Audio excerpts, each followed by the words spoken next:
राजीव सेठी जी, लुधियाना से। राधे राधे महाराज जी। महाराज जी, आपके चरणों में कोटि कोटि प्रणाम। प्रभु जी, YouTube के माध्यम से पिछले 2 साल से जुड़ा हुआ हूँ और गुरु जी के वचनों पर चलने का प्रयास कर रहा हूँ। जैसे गुरु जी कहते हैं, सब प्राणियों में भगवत भाव करें, और सब में भगवान देखने की कोशिश करता भी हूँ।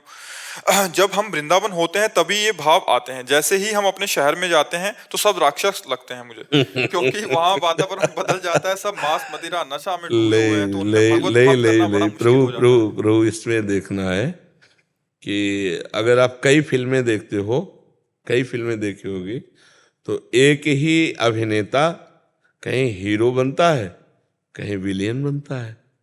नहीं, वही अभिनय करने वाला कई रोल, तभी वो परफेक्ट अभिनेता माना जाएगा कि जो रोल दिया जाए वो उसमें करे। तो मेरा भगवान परफेक्ट अभिनय करने वाला है। उसमें गोपाल शास्त्र नाम में है जगन नाटक वैभवा। इस जगन नाटक मंच पर एक ही अनेक रोल कर रहा है।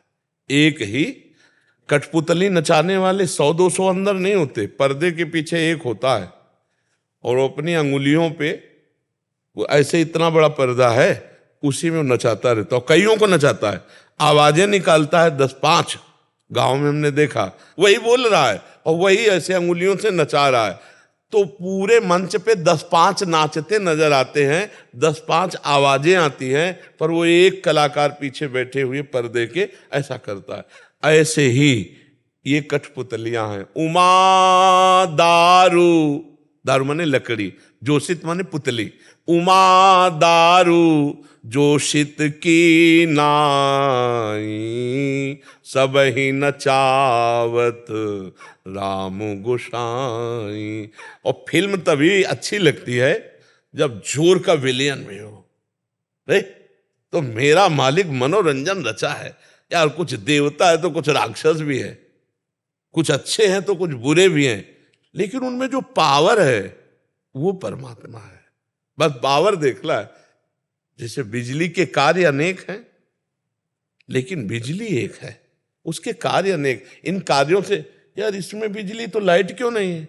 क्योंकि बिजली तो लाइट देती है। नहीं नहीं, बिजली लाइट नहीं देती, वो पावर उसका प्रयोग कर रहे हो। इस यंत्र में गई तो लाइट दे दी, इस यंत्र में गई तो हवा दे दी, इस यंत्र में गई तो शीतलता वायु पर। फ्रिज में तो देखो पानी जमा के बर्फ कर दिया, छू जाए तो जान से मार दे। और वही गड़ासे में भी तो चलती है, वही बड़ी बड़ी मशीनें चला रही है। बिजली का प्रयोग कहाँ किया जा रहा है? पावर तो सब में एक ही है। जीवन देने वाला और जीवन लेने वाला, दोनों पावर बिजली का ही है। तो जीवन देने वाला और जीवन लेने वाला, ये रोल भी उसी का वही। ये यंत्र है, जितनी खोपड़ियां है ना, ये सब यंत्र हैं। इनमें जो पावर है ना, वो परमात्मा है। हमको पावर देखना है, खोपड़ियों के कार्य देखोगे तो नहीं जान पाओगे। फिर यही आएगा कि वृंदावन में तो भगत देख के लगता है चलो भाई भगवान है, लेकिन बाहर देख के लगता है भगवान कैसे हो सकते हैं। नहीं, तो उस समय आपने क्रिया देखी, आपने कारण तत्व तो नहीं देखा। तो कारण देखो तो सबका परमात्मा ही है। क्रियाएं अलग अलग होंगी यंत्र के अनुसार, खोपड़ी के अनुसार क्रियाएं अलग अलग होंगी, लेकिन उनमें पावर परमात्मा है। समझ रहे हो ना? पावर जिससे ये हिलन डुलन बुलन चालन। अब इसका मान लो वाणी में पावर परमात्मा है। अब हम गाली बक रहे हैं कि अच्छाई बक रहे हैं, ये हमारे मुंह का दोष है। पावर तो वही है। इसी से हम राम बोल सकते हैं, राधा बोल सकते हैं, इसी से हम गाली बोल सकते हैं। तो ये जो बोलने की क्रिया है, ये राक्षसी या दैवी हो सकती है, लेकिन बोलने का जो पावर है वो परमात्मा है। हमारी बात को समझ पा रहे हैं आप? तो हमको क्या देखना? पावर देखना है। सब में पावर उसी परमात्मा का है। अब उस पावर का कोई दुरुपयोग करते हुए राक्षसी भाव से, और कोई सदुपयोग करते हुए दैवी भाव से, लेकिन दोनों में जब हम पावर एक ही देख रहे हैं तो हम उसको प्रणाम। मेरा प्रभु ही सब रूपों में रमा हुआ है। वो सच्ची मानिए वही वो है, दूसरा पावर है ही नहीं। वही परमात्मा सबका पावर है। अब वो जब दृष्टि पवित्र होगी तो आपको अनुभव में आने लगेगा कि वही परमात्मा है। सुनील जी, पंढरपुर, महाराष्ट्र से। राधे राधे। राधे राधे महाराज जी, आपके चरणों में कोटि कोटि प्रणाम। गुरु जी, उपनिषदों में कहा गया है कि तत्मसि वो तुम हो। यदि हम सब एक ही चेतना के अंश हैं तो क्या किसी एक की असफलता सबकी असफलता नहीं है? और यदि हाँ, तो क्या व्यक्तिगत असफलता का कोई अर्थ है? बच्चा, बिजली एक है, पर हीटर में वो आग पैदा करती है, फ्रिज में वो ठंडा, पंखे से हवा, गड़ासे से काटती है। बहुत प्रकार बिजली का प्रयोग है। ये करण है, अंतःकरण। कोई दुष्ट स्वभाव का है, कोई सरल स्वभाव का है, कोई प्रवीण है, कोई मंद है, लेकिन परमात्मा सब में एक ही, पावर सब में एक ही है। अब कर्मानुसार आसक्त चित्त होने के कारण हम अपने को भूल गए। जो तत्त्वम असि, हम अपने को भूल गए। हम अपने को तत्व मान रहे हैं क्या? इस समय शरीर मान रहे हैं ना, तो थप्पड़ लगेगा तो हमारे गाल में लगेगा ना। ये जब आसक्ति खत्म हो जाएगी, जैसे इनके थप्पड़ लगे तो आपको क्या परेशानी, ऐसे आपको थप्पड़ लगे तो आपको क्या परेशानी। ये स्थिति आएगी, ये बुद्धि से बातों से नहीं आएगी, ये भजन से स्थिति आएगी। तो सफलता और असफलता भी तो देहाभिमानी जीव है। तो अलग अलग शरीर पर अभिमान क्यों? अभी सब पर किए हो क्या? ध्रुव जी ने अपनी प्राणवायु को संपूर्ण विश्वात्मा भगवान में लगा के रोक दी, तो पूरे ब्रह्मांड की वायु रुक गई। भागवत पढ़ के देखना। तो आप अभी पूरे ब्रह्मांड में तदात्म भाव को प्राप्त हो क्या? आप तो केवल एक पांच भौतिक 3.5 हाथ के ढांचे में अपने को अभिमानित किए हुए अपने को समझ रहे मैं पुरुष हूं। अभी समस्त ब्रह्मांड में तत्व ज्ञान हुआ है क्या? तत्वमसि, जो तुम हो उसके सिवा का और कुछ है ही नहीं, तुम ही तुम हो। तो ऐसा सिद्ध हुए क्या तुम? तो अनुभव कैसे हो जाएगा बिना सिद्ध हुए? आप हमारी बात को समझ रहे? पीएचडी की बात को ककाहरा आता नहीं, कैसे समझ पाओगे? तत्व ज्ञान को ऐसे ऐसे हो गया। जो संपूर्ण लोक लोकांतर के भोगों का वैरागी है, लोक और लोकांतर समस्त भोगों का वैरागी है, सत और असत का जिसको विवेक हो चुका है, जो सम इंद्रियों पर विजय प्राप्त कर चुका है, दम जो मन को जीत चुका है, तितिक्षा जो हर द्वंद्व को सह जाता है, समाधान जिसकी परमात्मा के चिंतन में बराबर स्थिति है, मुमुक्षुता जो संसार से मुक्त होने के लिए व्याकुल है, उसको ज्ञान मार्ग का पथिक कहा जाता है। और तत्वमसि ये सिद्ध स्थिति है। ये जो महावाक्य है ये सामवेद का है। तत्वम असि अलग अलग वेदों के महावाक्य है। अहम ब्रह्मास्मि, अयम आत्मा, जैसे ये तत्वमसि। तो ये ऐसे थोड़ी ज्ञान हो जाता है, केवल पढ़ लेने से सुन लेने थोड़ी ज्ञान हो जाता है। इसके लिए साधना है। अभी इंद्रियों को जीतना सीखा है? जो इंद्री जहाँ जाती है वहाँ गुलाम बने हुए टहल रहे हो, तो कैसे तत्वमसि बोल सकते हो? कैसे तत्वमसि अनुभव हो सकता है? ये केवल जबान का विषय थोड़ी तत्वमसि है। ज्ञान के पंथ कृपाण के धारा, परत खगेश लगे नहीं बारा। यम ही न व्यथ्यंते ते पुरुषम पुरुषर्षभ, सम दुखा सुखा धीरम सोमृतत्वाय कल्पते। जो हर व्यथा को सह जाता है, कहीं विचलित नहीं होता और निरंतर भगवत स्मृति परायण, वो इस मार्ग में आगे बढ़ता है जहां तत्वमसि है। केवल मैं ब्रह्म हूं कह लेने से थोड़ी ब्रह्म हो जाओगे। उसके लिए फिर डिग्री चाहिए, नहीं चाहिए? पर जी तत्व ज्ञान और तत्व बोध में क्या? एक ही बात है। तत्व ज्ञान का जो हमें वही बोध है। जब तक ज्ञान नहीं तो बोध कैसा, और बोध नहीं तो ज्ञान कैसा? ये जैसे आपने बोला अभी कि ये ऐसा वाचिक ज्ञान से तत्व ज्ञान नहीं होता है। वाचिक बुद्धि कितनी, मान लो एक सीप है, सीप, अब उस सीप से तुम समुद्र उलीचना चाहो तो बेवकूफी है कि नहीं? समुद्र अगाध है, तुम्हारी बुद्धि सीप है। तत्वबोध इसीलिए कहा गुरु कृपा ही केवलम। जब साधन करोगे तभी आपको उस वस्तु तक पहुंचना होगा। नकली अगर वर्दी पहन करके घूमोगे तो जब असली वर्दी वाला मिलेगा तो बंदी बना लेगा, नहीं बना लेगा। तो केवल तत्वमसि और शिवोहम कहने से थोड़ी होता। इंद्रिय विजयी होना चाहिए, काम विजयी होना चाहिए, क्रोध विजयी होना चाहिए। देखो जरा इस पर ध्यान दे के काम विजयी, क्रोध विजयी, इंद्रिय विजयी, होश उड़ा दिए मन, नहीं होश उड़ा दिए। जरा जरा सी बात में तो गुलाम बनाए हुए। मन को गुलाम बना के दिखाओ, बुद्धि को गुलाम बना के दिखाओ, इंद्रियों को गुलाम बना के दिखाओ, तब तो स्वराज्य पर बैठोगे। चक्रवर्ती राजा वही होता था जो पूरे को परास्त कर दे।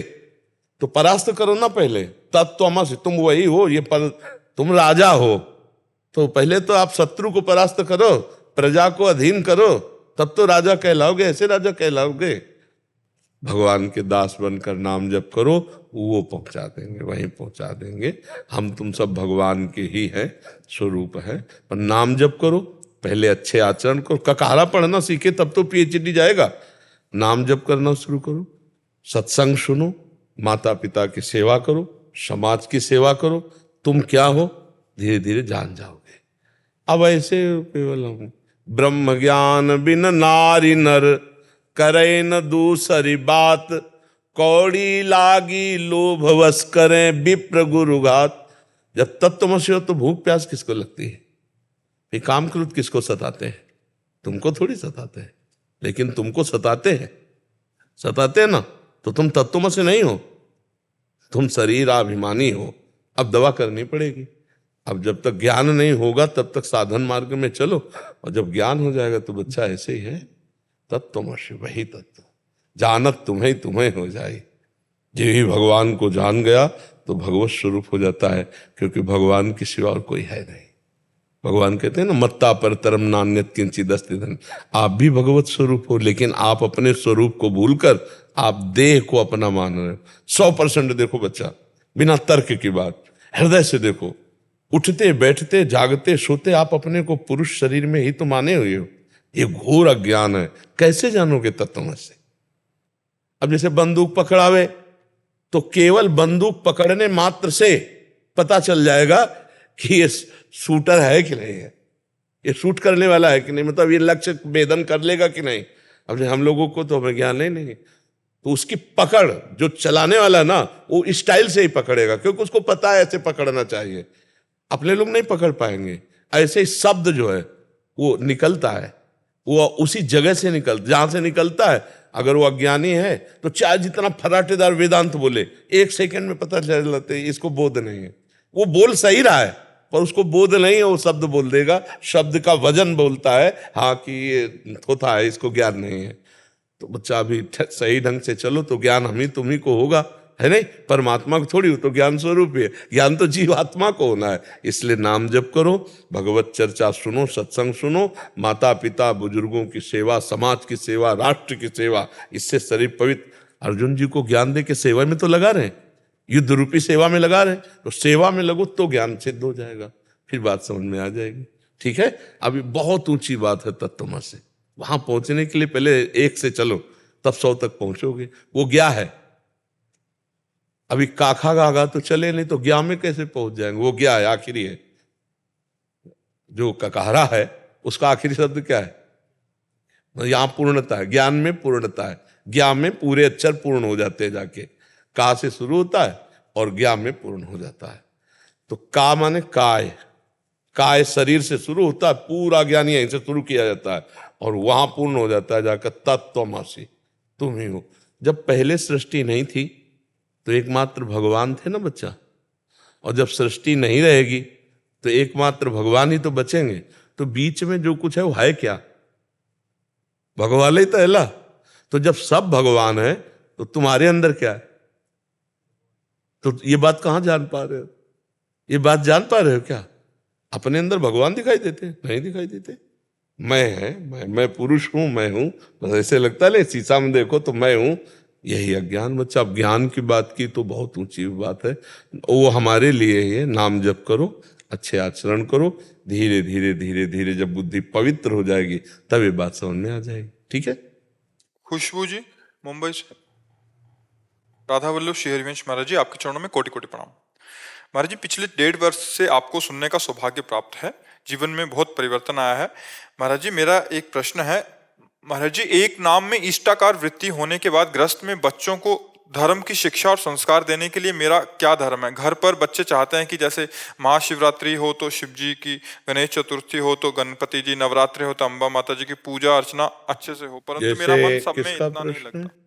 हाँ, जैसे हमारे पति हमारे प्राण प्रिय हैं, पर हम समय पर सास की सेवा करते हैं, नंद को भी अनुकूल रखते हैं, देवर को भी अनुकूल रखते हैं, ससुर को भी अनुकूल रखते हैं, आए हुए रिश्ते नातेदारों को भी अनुकूल रखते हैं, लेकिन पति तो पति ही है ना। और ये सब पति की प्रसन्नता के लिए करते हैं, क्योंकि वो पति की माँ है इसलिए उसकी सेवा, वो पति का पिता है इसलिए उसकी सेवा, वो पति के घर में आया हुआ अतिथि इसलिए उसकी सेवा। तो आप हमारी समझ रहे ना, हम जिन प्रभु से प्रेम करते हैं, जिनका नाम जप करते हैं, वो तो हमारे प्राण प्रिय हैं। लेकिन अब जैसे नवदुर्गा आ गए तो अम्बा की सेवा कर रहे हैं। उससे हमारे पति प्रसन्न होंगे, प्रभु प्रसन्न होंगे। शिवरात्रि आ गई तो परिवार गृहस्थी में तो हम शिव उपासना कर रहे हैं। गणेश चतुर्थी है तो गणेश जी की कर रहे हैं। आए हुए अतिथि की सेवा, घर परिवार के रिश्ते नातों की सेवा। तो हम भगवान के इन स्वरूपों को ऐसे देखते हैं। भाई हम कोई हमारी माँ है, कोई हमारे पिता है, जैसे भगवान शंकर पिता, अम्बा जी माता, तो गणेश जी। तो हम जो जो उत्सव आते हैं, जो जो त्योहार आते हैं, वो सब करते हैं, पर करते हैं अपने पति की प्रसन्नता के लिए। अब अगर उसकी परीक्षा ली जाए, सास बोले, ससुर बोले और रिश्ते नातेदार सब बैठे हैं, तो पति के एक तरफ किया जाए और उनको एक तरफ किया जाए, तो पति के पक्ष में एक सेकंड में होकर सबका त्याग कर देगी, क्योंकि वो पति के लिए ही सबकी सेवा कर रही थी।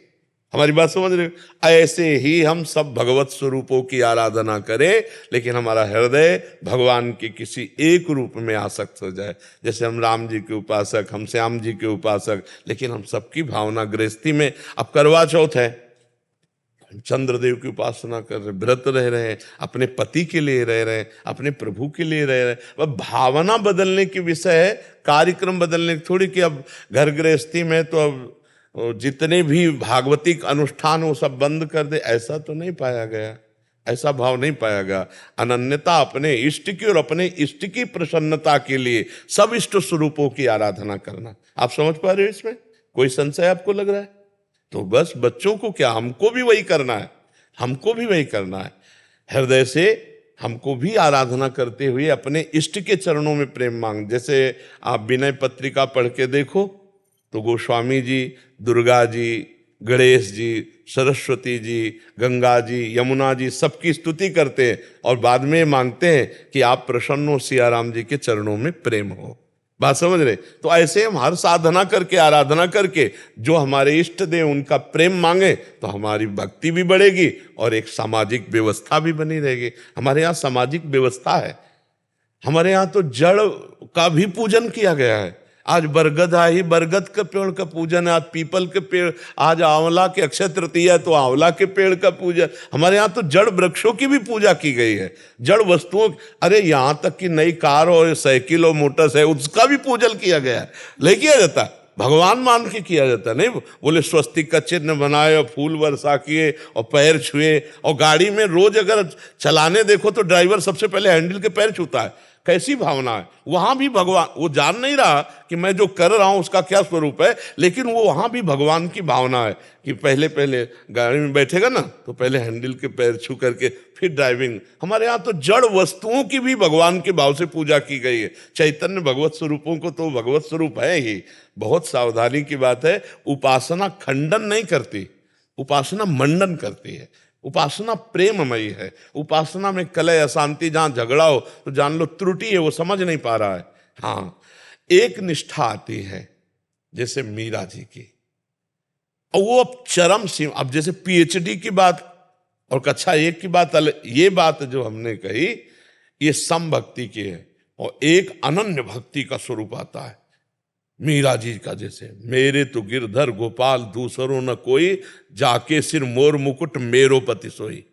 अब उनकी ननंद और सास कह रही कि चलो देवी पूजन करने, अगर आप देवी पूजा नहीं करेंगी तो हमारे कुल की रीति टूटती है। तो उन्होंने कहा नहीं, हम तो कोई अन्य देवी देवता मानते ही नहीं, हमारे तो जो कुछ गिरधर गोपाल। वो स्पष्ट कहते, मेरे तो गिरधर गोपाल दूसरों न कोई, जाके सिर मोर मुकुट मेरो पति सोई। तो ननंद जो थी वो विधवा थी, तो उन्होंने, मीरा जी ने पूछा देवी पूजन का फल क्या होता है? तो बोले सौभाग्य बढ़ता है। बोले आपने नहीं पूजा क्या? आपका तो वैधव्य मतलब सुहाग ही उजड़ गया।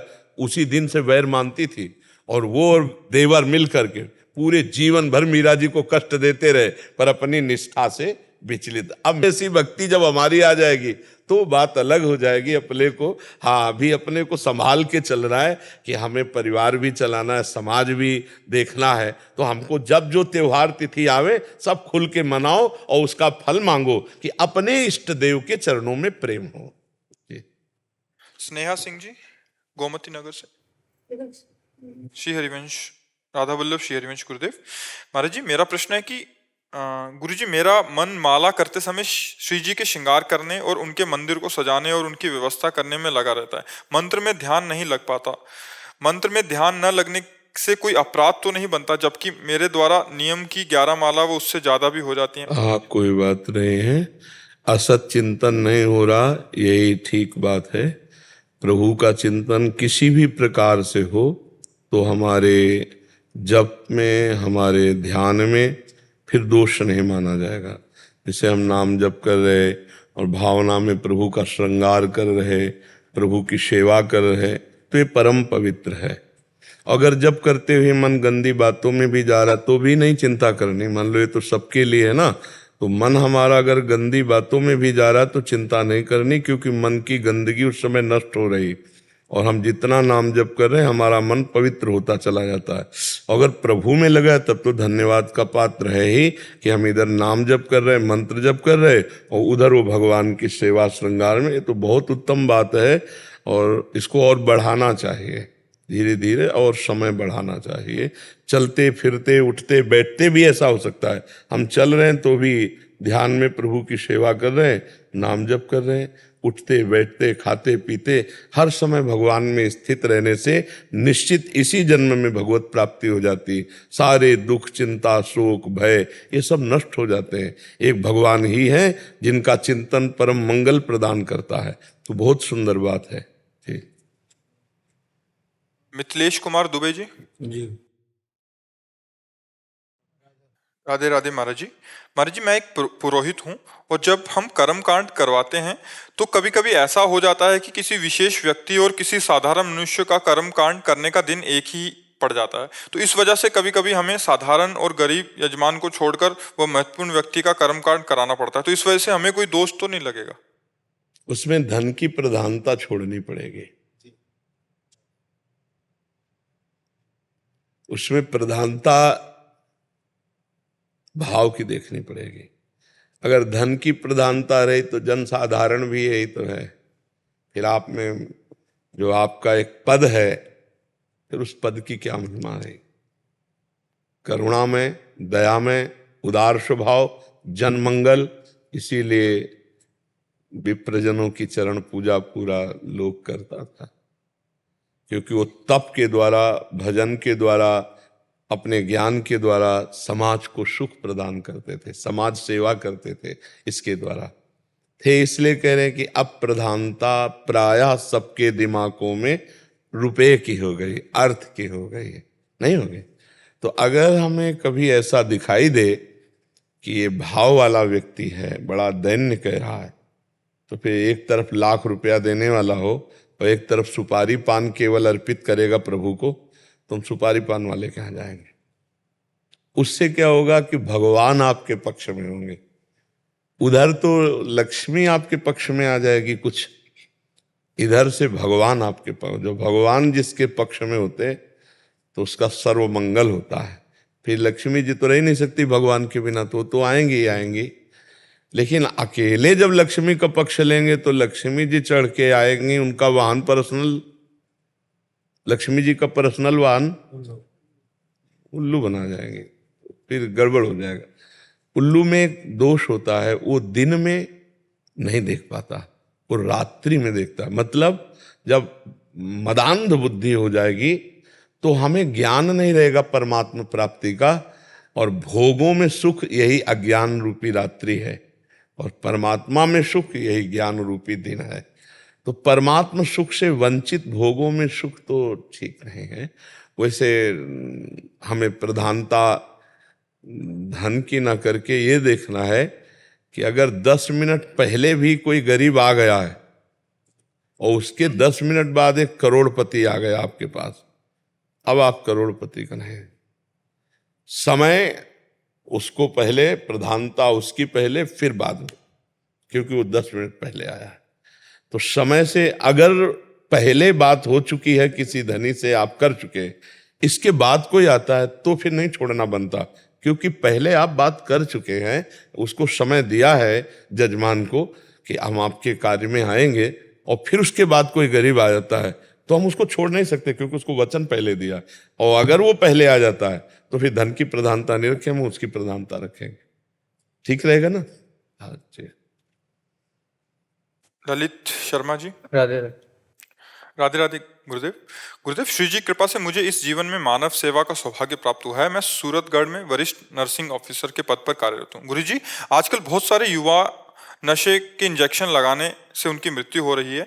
महाराज जी, ऐसी परिस्थिति में मरीज के परिजन हॉस्पिटल में आके विलाप करते हैं और मरीज को बचाने के लिए कहते हैं। ऐसी स्थिति में हृदय बहुत दुखी हो जाता है। ऐसी स्थिति में हम क्या कर सकते हैं? कुछ नहीं कर सकते।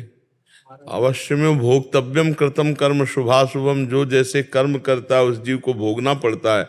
आपको जितना ज्ञान बल दिया है, जितना आपको बल दिया है, उसके बल के अनुसार आप उसे ठीक करने का प्रयास कीजिए, बकाया और तो कुछ नहीं हो, तो जीव को भोगना पड़ेगा। हमारा कर्तव्य है प्रयास करना, और सफलता असफलता उसके कर्म पे आधारित है। अगर उसका निंदनीय कर्म बहुत बढ़ चुका है तो फिर उसको शोक भोगना ही पड़ेगा, दुख भोगना ही पड़ेगा। उसे बचा नहीं सकते, क्योंकि आप कोई भगवान तो नहीं कि बचा सकते हो। जीव को अपने कर्मों का दंड तो भोगना ही पड़ता। प्रयास आप जरूर कीजिए कि उसको आप सुख प्रदान करें, आप उसको बचा लें। उनके परिवार वालों को धन की प्रधानता न रख करके आप प्रयासरत रहिए, यही आपकी सेवा होगी। हाँ, और इसके आगे आपका बस भी क्या है? एक रोम झड़े तो उसे नहीं आप बचा सकते हैं, फिर किसी व्यक्ति को बचा लें असंभव। प्रयास हमारा है, हो सकता है उसका प्रारब्ध बच जाए, अगर प्रारब्ध नहीं बचने का तो फिर नहीं बचेगा। ऐसे एक डॉक्टर आए थे कैंसर के, वो कह रहे थे ऐसी ऐसी बुरी दशाएं कैंसर की हैं, कीड़ा पड़ गए मुख में, ऐसे ऐसी परिस्थिति में बहुत विकल हो जाता। तो उनका विकल होने की जरूरत नहीं, धैर्य की जरूरत है। धैर्यवान होकर के आप ऑपरेशन कीजिए, धैर्यवान होकर औषधि दीजिए, बचाने का प्रयास कीजिए। ना बचे वो उसका प्रारब्ध है। हम अपनी तरफ से कोई गलती नहीं करेंगे, कोई ढिलाई नहीं रखेंगे, धन की प्रधानता नहीं रखेंगे कि अगर धन हो तो हम इस औषधि का प्रयोग करें, धन नहीं तो हम कहें नहीं। अगर जरूरत पड़े तो हम अपने कर्जा लेकर के भी दूसरे को ठीक करने का प्रयास रखें, तो भगवान आपको सफलता देंगे, भगवान आपको सहयोग। जो परहित की भावना करता है तो उस पर भगवान बहुत प्रसन्न होते हैं। दूसरों को सुख देने के बराबर उपासना कोई नहीं। जो दूसरों को सुख, परहित सरिस धर्म नहीं भाई। जो दूसरे को हित करता है, यहाँ तक कह दिया गया परहित लाग तजय जो देही संतत संत प्रशंसा तेहि। जो दूसरे के लिए अपने प्राणों की बाजी लगा देता है तो उसे संत जन प्रशंसा करते हैं, और परलोक में भगवान को प्राप्त होता है, भगवान की कृपा प्राप्त होती है। तो निराश तो कभी होना नहीं, क्योंकि जीव को अपने कर्मों का फल अवश्य भोगना होता है। आप प्रयासरत रहिए, आप अपने प्रयास में ढिलाई मत कीजिए, ठीक है? हाँ जी महाराज जी, क्या है कि उनके परिजन जब विलाप करते हैं तो दुख बहुत ज्यादा होता है। हाँ, ये तो भोगना ही नहीं। अब संबंधी है उनको तो, लेकिन थोड़ा सा भी हृदय निर्दयी रखना चाहिए, थोड़ा हृदय निर्दयी रखना। अगर आप वैसे रोने पर, फिर मान लो डॉक्टर पीड़ा पर फिसल जाए तो ऑपरेशन कैसे करेगा? फिर वो कैसे उसका, तो अब थोड़ा सा, हाँ। तो हमको क्या है कि अगर ऐसे सबके रोते तो हम डिस्टर्ब हो जाएंगे। नहीं नहीं, जीव अपने कर्मों का फल भोग रहा है। हम जितना बन सकेगा उसको सुख प्रदान करने की चेष्टा करेंगे, बका विवेक के द्वारा अपने को संभाले। दूसरे के रोने धोने पर भाव, फिर आप इतने कमजोर हो जाएंगे कि सेवा नहीं कर पाएंगे। युवाओं में ज्यादा होता है महाराज जी, बुजुर्ग होते हैं उनमें इतना नहीं होता, लेकिन 20 साल के 22 साल के युवा होते हैं थोड़ा ज्यादा। बच्चा, अब क्या है कि हम कई बार कह चुके हैं कि हमारे समाज में ये बॉयफ्रेंड गर्लफ्रेंड, ये जो व्यभिचार प्रवृत्ति, ये व्यसन को मांगेगी और व्यसन बढ़ावा बढ़ेगा। अब वो डिस्टर्ब है। एक तो व्यभिचार हो चुके, और दूसरी बात एक दूसरे को फिर ब्लैकमेल, इधर उधर के भय, नाना प्रकार की चिंताएं, परिवार की, तो उसको व्यसन चाहिए, या उन्माद पूर्वक व्यभिचार के लिए व्यसन चाहिए। नई अवस्थाएं हैं तो अब वो व्यसन शुरू करते हैं। व्यभिचार ही व्यसन की मूल जड़ है। आप देखना, जो दिमाग को रिलैक्स करने के लिए सोचते हैं ना, तो फिर शराब है, हुक्का है, ये ड्रग्स आदि है। ये भाई, उनको मिल भी ऐसे साथी जाते हैं। एक बार इनका अंदर प्रवेश हुआ शरीर में, तो फिर शरीर इतना एक्टिव हो जाता है कि उसके बिना एक्टिव नहीं होगा। अब वो व्यसन अब धीरे धीरे खोखला कर देते हैं। अच्छा, वो जितनी मात्रा में लिया जाता है व्यसन, उतना और बढ़ाता चला जाए तभी उसको अच्छा लगेगा। और वो जहर है, जितना अंदर जहर डाला जाता है फिर वो खोखला कर देता है, फिर अंगों को खराब कर देता है। लीवर खराब हो जाएगा, फेफड़े खराब हो जाएंगे, दिमाग खराब हो जाएगा। वो मार डालेगा अगर नशा नहीं मिलेगा उसको, वो अपने प्रियजनों की हत्या कर देगा। तो ये बहुत फैल रहा है। इसी के लिए उपाय है कि सत्संग सुने, थोड़ा धर्म क्षेत्र में अपनी बुद्धि को लगाएं तो बच सकते हैं। बिना अध्यात्म के कोई नहीं बचा सकता। और हमें ऐसे हजारों भाई यहाँ करके बोले कि हम छोड़ चुके हैं, बड़े बड़े व्यसन छोड़ चुके, तो अगर अध्यात्म सुना जाए। मेरा यही उद्देश्य है महाराज जी कि मेरे को तो कोई सुन नहीं सकता, आपको लाखों लोग सुनते हैं, क्या पता मेरी बात से कोई।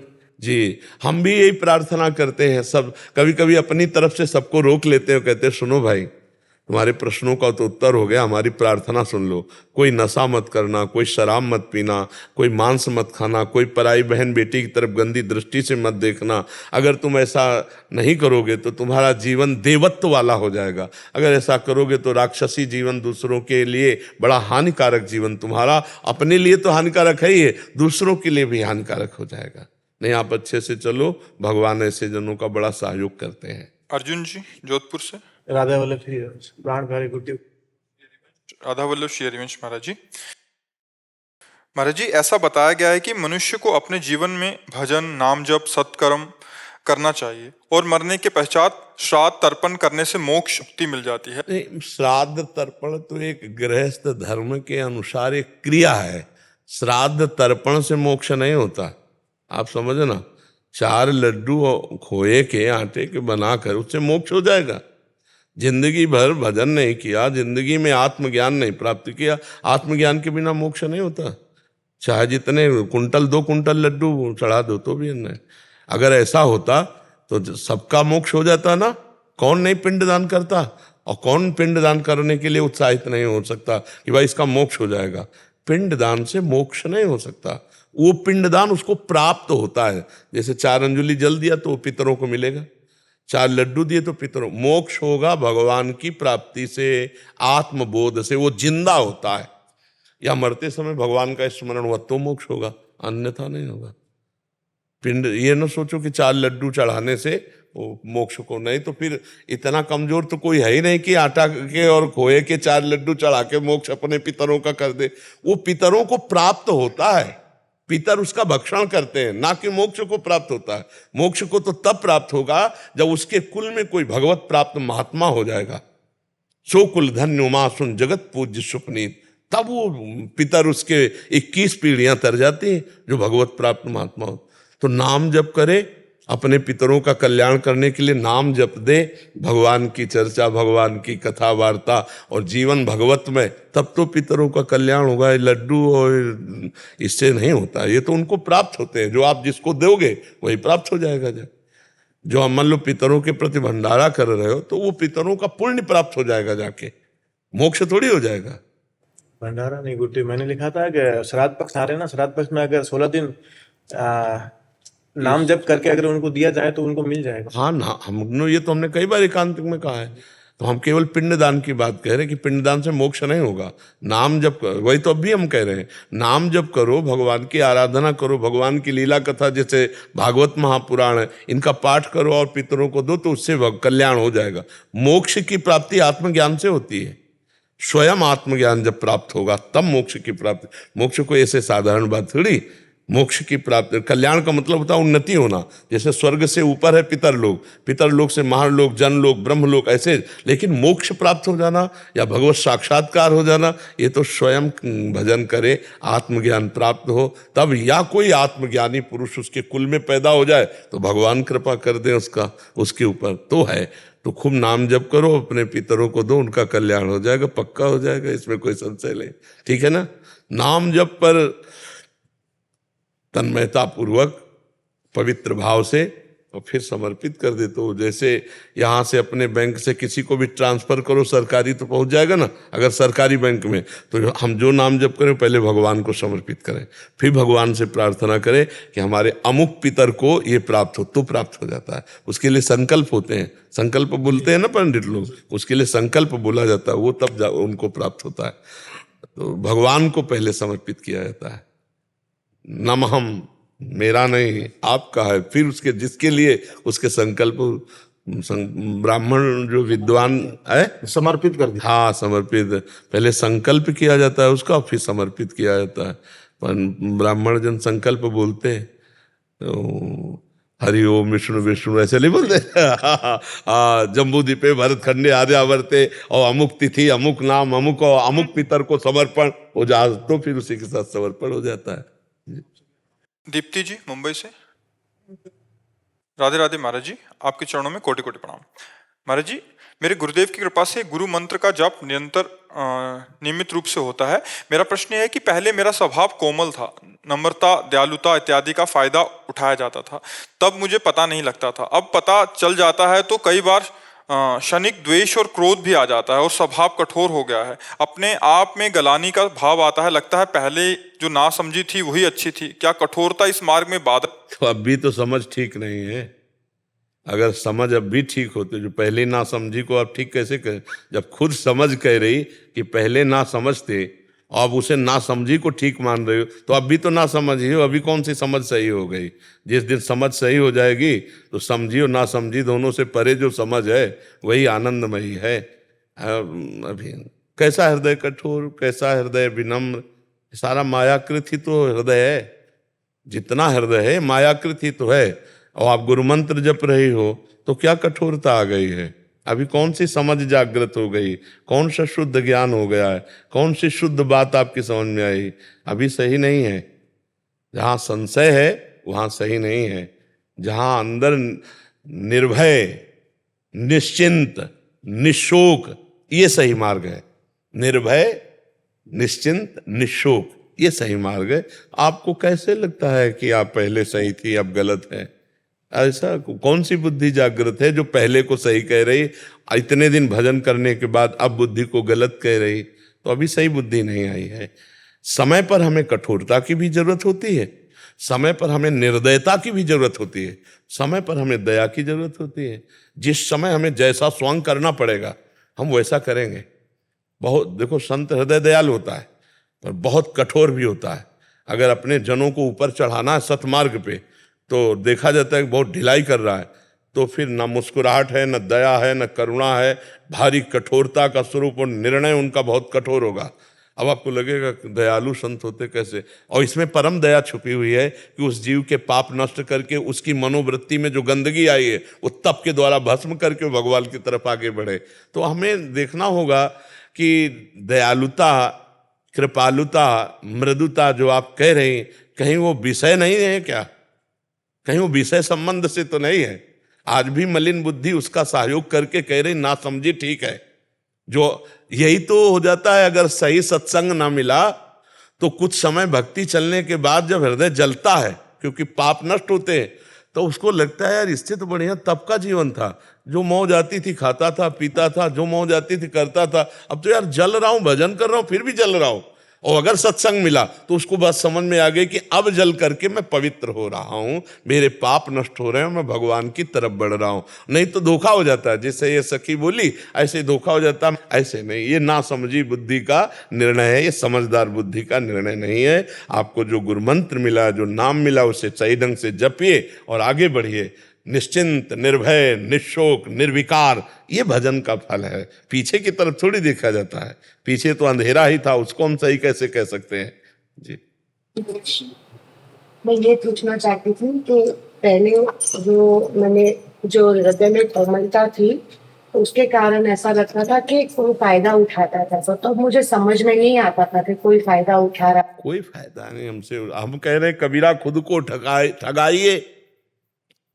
अपने को ठगा करके अगर दूसरे को सुख मिलता है तो भाई जा, हम कभी नहीं ठगेंगे तेरे को। नहीं, अब हमारी समझ आ गई है तो फायदा भी धर्मयुक्त हमें देना है, अधर्मयुक्त नहीं देना है। किसी को फायदा भी हमें कि भाई तू सुखी हो जाए, इसके लिए हमें धर्म की एक रेखा है, उसके अंतर्गत देना है, उसके विपरीत नहीं देना है। उसके विपरीत तो फिर पापाचरण माना जाएगा, वो दूसरे को सुखी करने वाली बात नहीं मानी जाएगी। धर्मयुक्त तो ठीक है, अधर्म से होगे तो तुम्हारे सुख की लालसा को हम रौंद देंगे, क्योंकि सुख धर्म से मिलता है, अधर्म से नहीं। इसलिए तुम्हें सच्चा सुख प्रदान करने के लिए तुम्हारी उस वासना को, तुम्हारी उस आदत को, तुम्हारी उस चेष्टा को, तुम्हारे स्वभाव को हम धर्म के द्वारा, तप के द्वारा रौंद देंगे। ये बात समझना है। ऐसा थोड़ी कि हमसे पहले कोई सुख भोग, तो सच्चिदानंद सुख की बात है। पार्थिव सुख तो मान लो आपका स्त्री शरीर है, आपकी तरफ कोई कुदृष्टि से देखे तो उसको हम फायदा उठाने देंगे क्या? उसकी दृष्टि को उसी समय हम रोकेंगे, क्योंकि वो दृष्टि अगर आगे बढ़ गई तो और भी खतरनाक हो जाएगी, औरों को भी दुख देने वाली बन जाएगी। इसलिए कानून के द्वारा, धर्म के द्वारा हम उसकी उस दृष्टि को रोकेंगे। हाँ, कोई हमारे धर्म, जैसे हमारे धर्म की कमाई 100 रुपया है और कोई हमको ठग लेता है, 100 रुपया ले लेता है, हम नहीं नाराज होते, जाओ खाओ पियो जाके, ठीक है। अगली बार अगर आप चांस करोगे तो आपको इसका फिर दंड देंगे पीछे से, और इसको भी जोड़ करके। एक बार तो क्षमा कर दिया, दूसरी बार नहीं। क्षमा इसलिए कर दिया अध्यात्म के पथिक है, एक सीमा तक, उसके आगे नहीं। उसके आगे फिर हमारा कोई प्रयोग नहीं कर सकता। ये बात बहुत सावधानी से देखना है। क्षमा भी एक सीमा तक है, एक सीमा के बाद जब हो जाएगा तो क्षमा फिर नहीं। भगवान भी एक सीमा रखे थे शिशुपाल की, 100 तक सुनेंगे तो 100 तक सुना, 98, 99 और जो ही 100 हुआ सो सुदर्शन चक्र से उड़ा दिया कि नहीं उड़ा दिया। तो क्षमा भी एक सीमा तक रखनी है, नहीं तो मान लो अधर्मी है, वो बढ़ता चला जा रहा है, धर्म करता हो, हम चुप होते चले जा रहे हैं। और देखो, एक 2 प्रकार से समझाया जाता है। एक तो शाम नीति के द्वारा समझाया जाता है, भाई हमारा विचार नहीं है कि हम आपसे लड़ें, इसलिए आप ऐसे समझ जाओ। तो ऐसे पवित्र बुद्धि वाला समझ सकता है जिसकी थोड़ी पवित्र बुद्धि होगी, और दुष्ट बुद्धि ऐसे नहीं समझता, वो ऐसे समझता है। तो उसकी समझ में आ जाएगा कि इस गली नहीं जाना, खतरा है, नहीं इस गली सठे साठ्यम समाचरित। यदि दुष्ट स्वभाव वाला है, आपको भाई साहब आप ये जो छेड़ने की चेष्टा करते हैं ना, अगली बार मत करना, वो नहीं मानेगा। उसके लिए चाहिए कानून व्यवस्था, और 2 डंडा उसके जब पड़ेंगे ना तो अपने आप वो सही मार्ग में आ जाएगा। जो छली है, कपटी है, जो ठगी स्वभाव वाला है, वो साम नीति को नहीं समझता है। मतलब दैन्यता, प्रीति, हाथ जोड़कर नहीं समझता है, नहीं समझता है। वो समझता ही है भय को, वो प्रीति को नहीं समझता। प्रीति से उसके पैर छू लो, भाई आप क्यों परेशान करते हो, आप अपने मार्ग में जाए, वो नहीं मानेगा। और जब ये समझ जाएगा कि हमारे गाल लाल हो जाएंगे तो हेरेगा नहीं उधर। ये तो हमको एक सीमा तक क्षमा करना है, और जब हमारे धर्म पे आ जाए, जब हमारी जान पे आ जाए, जब हमारे राष्ट्र पे आ जाए, तो क्षमा शब्द को गायब कर देना है। हमारा सिद्धांत जो शास्त्री भगवान श्री कृष्ण के वचनों के अनुसार है, एक क्षमा एक सीमा तक है, उसके बाद फिर नहीं, उसके बाद तो फिर दंड देंगे। हमारे पास कानून व्यवस्था है, हमारे पास भागवतिक बल है, हम उसके द्वारा तुम्हें शासन मिलेंगे। तो हमें ये लगता है कि अब बुद्धि ठीक है। ज्यादा हृदय कोमल होना, ज्यादा दयालु हो जाना, कहीं ना कहीं फंस जाना होता है। कहीं ना कहीं हम अपने धर्म से भी विमुख हो सकते हैं। हिरण के बच्चे में फंस गए महाराज भरत जी। आज के चैत्र में सुना 3 जन्म लगे, भरत जी और हिरण और फिर जड़ भरत, तब ब्रह्मबोध हुए। तो दया बिना साधु कसाई, और दया करी तो आफत आई। बहुत थोड़ा समझ के दया का खेल खेलना है, नहीं तो दया बिना तो फिर क्या है, हृदय बहुत कठोर। और अगर दया करी तो उसमें भी संभल के खेलना नहीं। इतने बड़े महापुरुष को 3रे जन्म में भगवत प्राप्ति हुई जा करके, तो हिरण के बच्चे में फंसे तो अगला जन्म हिरण का हुआ। तो हमें थोड़ा समझना भी है। चलना चाहता हूँ तो वहाँ रहता हूँ, फौज में रहता हूँ, तो अभिमान रहता है कि नाम जब वकू मन ही मन में रहता है, किसी से बताता नहीं। जी। तो वृंदावन आते ही लगता है कुछ नहीं। रब मेरे में भक्ति, हाँ कहते हैं ना कि वो ऊंट जब पहाड़ के नीचे आता है तो उसको लगता है लेकिन मेरी लंबाई कुछ चले ही है, ले, क्योंकि वृंदावन तो भजन करने वालों का ये गढ़ है। एक से एक भजनानंदी, यहाँ भजन के परम गोपी जनों से लेकर अभी तक एक से एक प्रेमी महात्मा। तो जब हम यहाँ आते हैं तो हमारा अहंकार गलित होता है, तो हमें लगता है यार मेरी भक्ति क्या, मेरा भजन क्या। अपने को शून्य में देखते हैं हम। ये बड़ी कृपा है कि हम अपने को शून्य में देखने लगे, अपने को अभिमान रहित। जहाँ हम संसारी पुरुषों में रहते हैं तो उनको जब देखते हैं तो लगता है उनसे श्रेष्ठ तो हम ही हैं, नाम जप करते, भक्ति करते। और जब यहाँ बड़े भक्तों को देखते तो लगता है हमारी भक्ति क्या है इनके आगे, जिन्होंने जीवन समर्पित करके रात दिन भजन में लगे हैं। तो ये तो प्रभाव है यहाँ का, लेकिन इसमें और भक्ति बढ़नी चाहिए, निराशा तो नहीं आनी चाहिए। निराशा आती है क्या? आत्मविश्वासहीन हो जाता हूँ महाराज। नहीं, आत्मविश्वास तो रखना है। आत्मविश्वास चला गया तो फिर रह क्या जाएगा अपने पास। आत्मविश्वास से तो हम लड़ते हैं, चाहे बाहरी शत्रु से लड़े, चाहे आंतरिक शत्रु से लड़े, हमारा आत्मविश्वास ही तो काम करता है। आत्मविश्वास बढ़ना चाहिए, अहंकार घटना चाहिए। आत्मविश्वास और अहंकार में अंतर है। अहंकार मूढ़ता लाता है और आत्मविश्वास ज्ञान प्रकाशित करता है, आत्मबल प्रकाशित करता है। अहंकार में मूढ़ता आती है, वो अहंकार ठीक नहीं जिसमें मूढ़ता हो। हाँ, मैं भगवान का दास हूँ, मैं भगवान के बल से युक्त हूँ, ये आत्मबल है। जो एक सांसारिक बौद्धिक स्तर का जो अहंकार आता है वो पतन का कार्य होता है। समझ पा रहे हो? एक भागवतिक स्तर का जो अहंकार है वो पवित्र होता है, वो भगवान का बल प्रदान कर। जैसे मैं भगवान का दास हूँ, मैं किसी भी स्थिति में निराश, उदास, हताश नहीं हो सकता हूँ। मैं हर कोशिश करूंगा, बाहरी और आंतरिक शत्रु कोई भी मुझे जैसे हमारे स्वभाव में हारना नहीं है। बचपन से हारना स्वभाव हमारा, डरना और हारना ये दो हमारे स्वभाव में, चाहे अभी काट डाले जाए, पर मतलब स्वभाव में नहीं। जैसे हमको कभी मन डरवाया ना, अब बच्चे थे गंगा किनारे कि यार यहाँ भूत है, यहाँ है, वहीं खड़े हो जाते, वहीं रात रुकते, कहाँ भूत है, कौन हमें डर, कहीं कोई डर नहीं, कोई डर नहीं, केवल एक भ्रम। कोई ऐसे कौन परास्त कर सकता है? पूरा जीवन हो गया जंगल इलाका ही घूमते हुए, कोई साथी नहीं, कोई भोजन नहीं, कोई व्यवस्था नहीं, ना डर और ना हारना। जैसे हमारे कि यार यहाँ हम भूख से हार रहे हैं, नहीं, भोजन मिलने पर भी नहीं खाएंगे। 8-8 दिन नहीं भोजन किया, हारना नहीं सीखा। हम 8 दिन भोजन न मिले तो भी हमारे भजन में कोई फर्क नहीं पड़ेगा। हारना और भयभीत होना, ये दो बातें हमने नहीं सीखी, और उसी का फल है कि आज दोनों किडनी फेल हैं, फिर भी ना हम हारे हैं और न भयभीत है। आज भी 12 बजे रात के उठ के अपने आसन पे बैठ जाते हैं, शरीर दर्द करता है, फिर लेट गए, फिर बैठ गए, और 1:20 पर स्नान रात्रि की। अपनी दिनचर्या वैसे ही, जब बुखार हो 102, किडनी फेल, शरीर में दर्द, हमें लाद के ले चलो। अगर हम पैदल आते हैं तो पैदल ले चलो, 2 लोग पकड़ो के ले, ऐसे। तो आत्मबल अगर हार गए तो फिर क्या गया? आत्मबल नहीं आना चाहिए। अगर हमने किसी को, अपने से बड़े महात्मा को देखा तो जिद चढ़ी है कि हम भी इनके जैसे बनेंगे। हार जाना थोड़ी कि हम कैसे नहीं, हम परमात्मा के अंश हैं। अगर ये भजन करके भगवान के मार्ग में चले तो हम भी वैसा भजन करेंगे। इन्होंने त्याग किया, हम भी त्याग करेंगे, वैसे हम भी लड़ेंगे माया से और भगवान को प्राप्त करेंगे। निराश हो जाना, उदास हो जाना कि ये तो बहुत, नहीं, ऐसा नहीं। क्यों? हम मजबूत बनो, बाहर और भीतरी दोनों शत्रुओं को रौंदते हुए। हम भगवान के अंश हैं। अगर इस जन्म में काम पूरा नहीं हुआ ना तो अगला जन्म होगा, तब पूरा करूंगा। अविनाशी हूं, मुझे थोड़ी कोई मार सकता है। शरीर छूटेगा, दूसरा शरीर मिलेगा, फिर भी भजन करूंगा, भगवान को प्राप्त होऊंगा। अब हमारी यात्रा रुकेगी नहीं।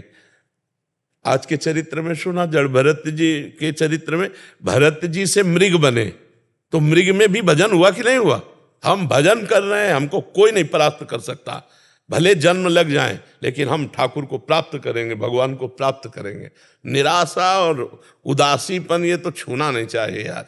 हार जाए तो भी जैसे जीत पे उत्साह, ऐसे उत्साह होना चाहिए। आज हार गए लेकिन कल हम विजय प्राप्त करेंगे। हम भगवान के अंश, मतलब एक बहुत स्ट्रांग चिंतन होना चाहिए, धैर्यवान चिंतन होना चाहिए। आजकल ब्रह्मचर्यहीनता और अभक्ष पदार्थों के खाने से ऐसी बुद्धि कमजोर हो गई, जरा जरा सी बातों में लोग निराश होकर शरीर छोड़ने के लिए तैयार है। शरीर छोड़ने के लिए लोग तैयार, मतलब यार क्या जीवन। अरे बोले हमको धोखा दे, तो तुम्हें धोखा दे दिया तो इससे ज्ञान प्राप्त करो। अब ऐसे व्यक्तियों का संग मत करना, शरीर छोड़ने की क्या जरूरत। बोले नहीं, हार गया तो जो तुमसे त्रुटि हुई उसे सुधार और आगे विजय सी प्राप्त कर। बोले नहीं, मेरा कोई नहीं, तो परमात्मा है ना, बढ़ आगे, परमात्मा को यार बना के, परमात्मा को मित्र बनाकर बढ़, देख संसार में विजय प्राप्त होती है। ये लोग, मतलब जो निराशा, निगेटिव चिंतन, ये पाप के कारण होता है। अगर हम सत्संग सुने, नाम जप करें तो हम इस रोग से दूर हो जाएं।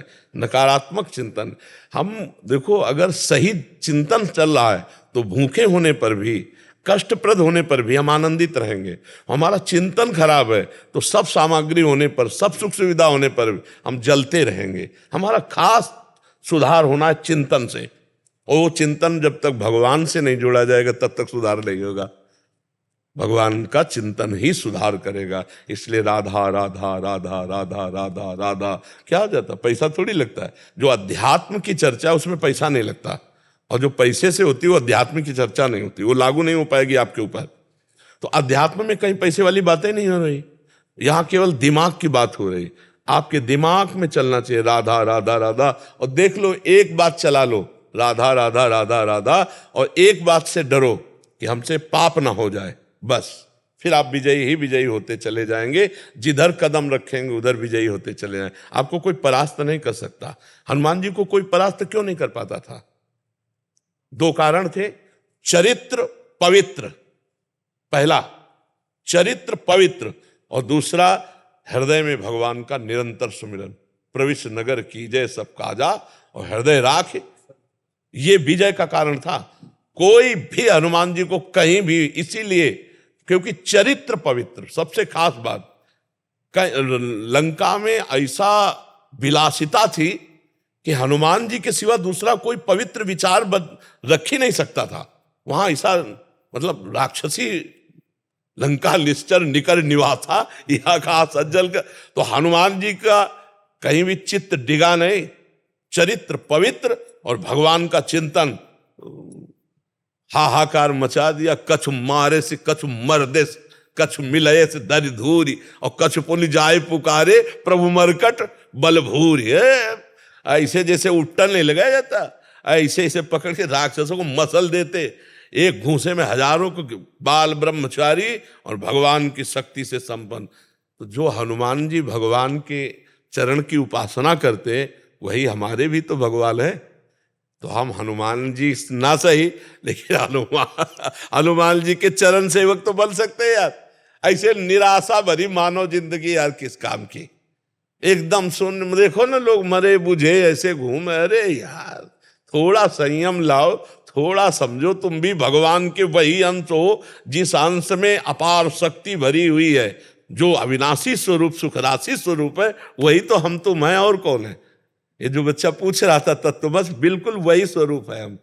ईश्वर अंश जीव अविनाशी चेतन अमल सहज सुख राशि। आत्मबलहीन नहीं होना चाहिए। क्यों? हाँ बिल्कुल उत्साह फेट। हाँ ठीक है, अगर हमें पॉइंट देखना है कि हमारे आगे बढ़ चुके हैं तो कहाँ से बढ़े हैं, मुझे भी बढ़ना है, मुझे भी आगे जाना, लगन लगनी चाहिए, बुझना नहीं चाहिए। जो अहंकार है उसको तो डाउन होना चाहिए, क्योंकि अहंकार का फिर विनाश होता है। अहंकार ऐसी जगह फंसा देगा जहां हमारा पतन हो जाएगा। अहंकार इसे नहीं कहते कि मैं आगे बढ़ना चाहता हूं, नहीं, ये तो हमारी जिज्ञासा है, ये हमारी लालसा है, और ये हमारा अधिकार है। हर पद यहां से लेके ब्रह्मलोक तक और हर स्थिति हमारे लिए बनाई गई, भगवान के लिए थोड़ी बनाई। भगवान तो है ही ना, भगवान ही है। हर जीव के लिए आप भजन करके ब्रह्मा बन सकते हैं, आप भजन करके देवराज इंद्र बन सकते हैं, और आप अपना विनाश भी कर सकते हैं। आप भूत प्रेत नाली के कीड़ा भी बन सकते हैं। जैसे आचरण करेंगे वैसे बन जाएंगे ना। तो हम कहीं भी, जैसे वृंदावन आए, बड़े बड़े भक्तों को देख रहे, तो धन्य हो, भाग्य है इनके कि भजन करके आगे बढ़े। पर हमें निराश नहीं होना, हमको भी आगे बढ़ना है। देखो जैसे तुम राष्ट्र सेवा कर रहे हो, वैसे हमको भी राष्ट्र सेवा ही मिली है। भजन करने के बाद हमको मिला क्या है? राष्ट्र सेवा ही तो मिली। आप हमारे राष्ट्र के सब हो, तो हम बैठ के क्या कर रहे हैं? आपका जीवन मंगलमय हो, आपके विचार मंगलमय हो, आप स्वस्थ रहें, आप अच्छे बने, आप आनंदित रहें, आपको कोई कुकर्म फंसा ना पाए। यही तो जैसे अपने परिवार की सुरक्षा, ऐसे हम आपकी सुरक्षा के लिए जितना ज्ञान भगवान ने दिया है वो आपको दे रहे हैं। आप गोली के द्वारा, हम बोली के द्वारा है। गोली के द्वारा बाहरी शत्रुओं से रक्षा कर, हम बोली के द्वारा आंतरिक शत्रुओं की रक्षा की बात। कैसे काम विजयी बनो, कैसे क्रोध विजयी बनो, कैसे सहनशील बनो, कैसे समाज प्रिय बनो, कैसे आप भगवान के कृपा पात्र बनो। यही तो चाहे। तो निराश नहीं होना ना, आत्मबल युक्त रहना। ठीक है। आओ नमः पार्वती पते हर हर महादेव। महादेव महादेव। आओ आओ, बहुत कृपा, बहुत। एक ही श्लोक से ही भगवान शंकर का स्तवन का कोई एक श्लोक सुना दो।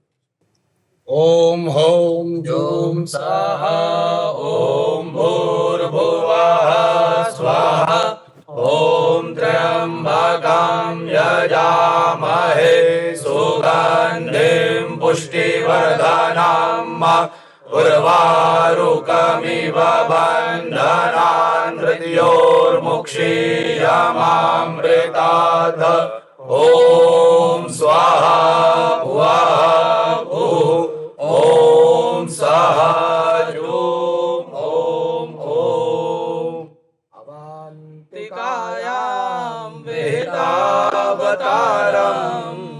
ते प्रदानाय च सज्जनार्थम् अकाल मृत्यु परिरक्षणार्थम् वन्दे महाकाल महासुरेशम्। ला एक एक दुपट्टा सबको दो और दातावंतिका की जय। शिव शिव शिव शिव। राधा राधा राधा राधा राधा राधा राधा राधा राधा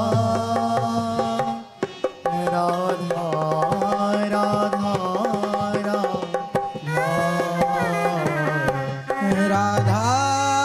राधा